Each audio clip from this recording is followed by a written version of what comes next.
ഒന്നാം ലോക മഹായുദ്ധവും രണ്ടാം ലോക മഹായുദ്ധവും തമ്മിലുള്ള വ്യത്യാസം പറയടാ ആനന്ദു. സാറേ, ഈ രണ്ടാം ലോകമഹായുദ്ധം എളുപ്പമായിരുന്നു. കാരണം അധികം പണിയില്ല. ആദ്യത്തെ ഒന്നാം ലോകമഹായുദ്ധത്തിൽ കുറച്ചുപേരൊക്കെ മരിച്ചല്ലോ. ഒരു 4 മണിയായപ്പോഴത്തേനും എല്ലാം പരിപാടി ഒതുക്കി വാളും എല്ലാം കഴുകി വെച്ച് അവർ 4 ആയപ്പോഴത്തേനും എല്ലാവരും വീട്ടിൽ വന്നു.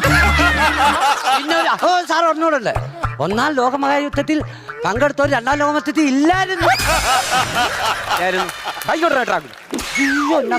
മഹായുദ്ധവും രണ്ടാം ലോകത്തും നീ ഒന്നും പഠിക്കുകയും വേണ്ട, നീ ഒന്നും പഠിപ്പിക്കുന്നുമില്ല.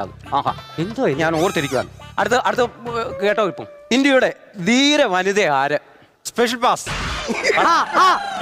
അനന്തോ? എനിക്ക് എപ്പോഴും ഇഷ്ടപ്പെടുന്നില്ല കേട്ടോ. ഇന്ത്യയുടെ ധീര വനിത സ്പെഷ്യലി ഓർത്തോളാം അതിനകത്ത്. ഝാൻസി റാന്നി.